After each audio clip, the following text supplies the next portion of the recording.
Once this is finished, you're going to use crayons and you're going to color it in.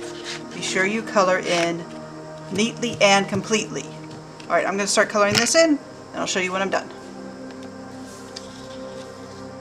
Alright, so this is the finished colored in. Now the thing is even if you want to leave a spot white, you need to go through and color it in white. And the reason why you need to do that is because we are going to be using watercolors to fill in the background.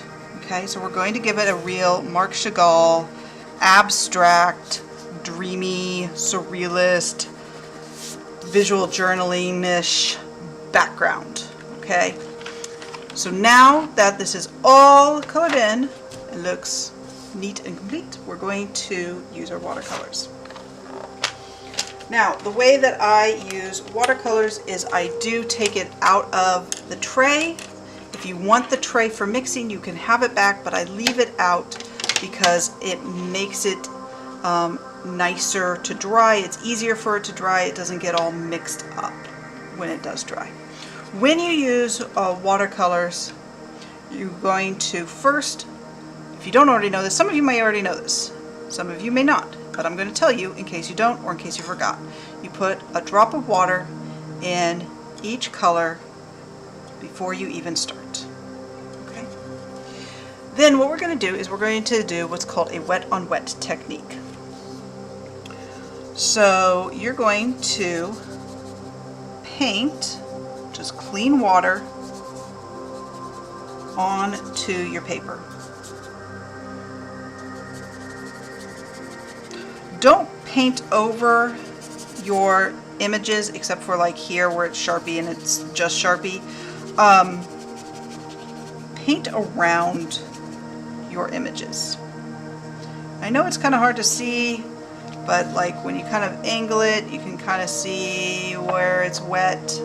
And I'm going to show you what happens when you have a wet paper and when you don't have a wet paper. So I'm going to put this, I'm going to put water all around here in the bottom, and then over here in the top I'll show you what it looks like when it's not. So the wet on wet technique does is it makes the water spread out and looks very watery.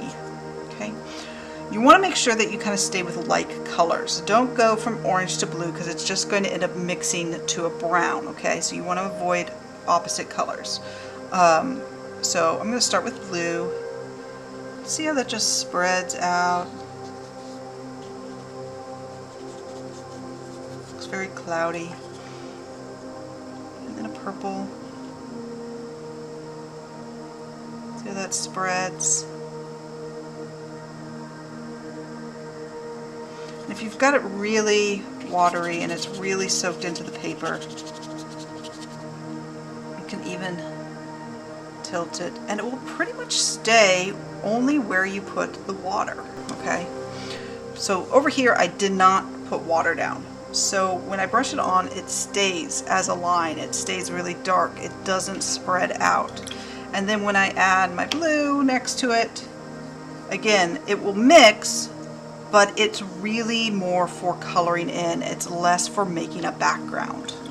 Okay, now I can spread that out just by putting clean water and spread it out, and it will lighten and spread out a little bit, but it's not going to have that cloudy kind of look to it, and you're not going to be able to really get that mixing that you get with this. Alright, now I'm going to really speed this up so it's in super fast forward mode, and you can just see how those beautiful color clouds just form that fantastic abstract background. I'm using mostly cool colors, but you don't have to. You can use warm colors, you can use cool colors, you can use all the colors.